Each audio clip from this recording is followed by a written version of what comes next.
Of all the Valar, none loved making more than Aule.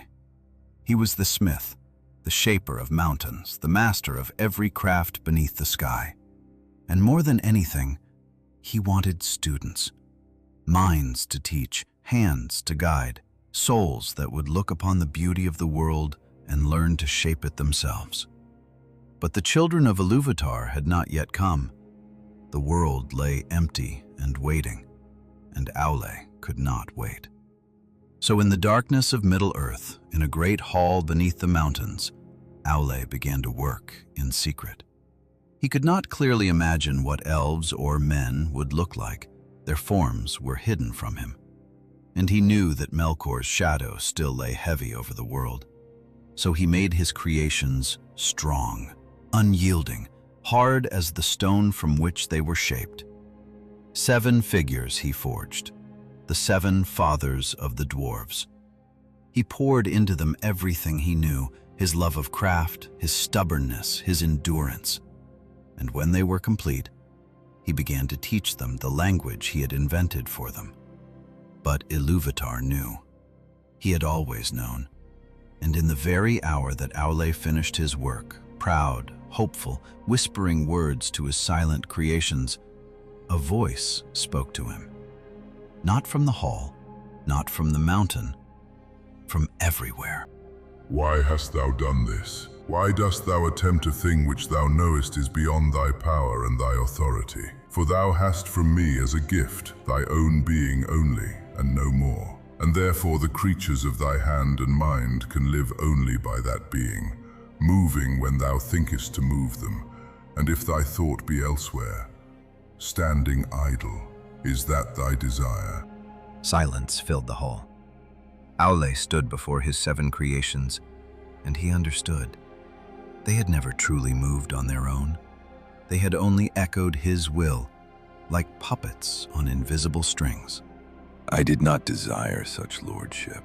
I desired things other than I am, to love and to teach them, so that they too might perceive the beauty of Ea, which thou hast caused to be. For it seemed to me that there is great room in Arda for many things that might rejoice in it. Yet it is for the most part empty still and dumb. His voice broke. And in my impatience, I have fallen into folly. Yet the making of things is in my heart, from my own making by thee. And the child of little understanding that makes a play of the deeds of his father may do so without thought of mockery, but because he is the son of his father. Then Aule looked down at the 7 still figures, and he asked the only question that mattered. But what shall I do now, so that thou be not angry with me forever? As a child to his father, I offer to thee these things, the work of the hands which thou hast made. Do with them what thou wilt. But should I not rather destroy the work of my presumption? And Aule, the greatest smith in all of creation, raised his hammer above the 7 dwarves, and he wept. But as the hammer fell, the dwarves shrank back. They cowered. They bowed their heads and begged for mercy. They were afraid. Thy offer I accepted, even as it was made. Dost thou not see that these things have now a life of their own, and speak with their own voices? Else they would not have flinched from thy blow, nor from any command of thy will.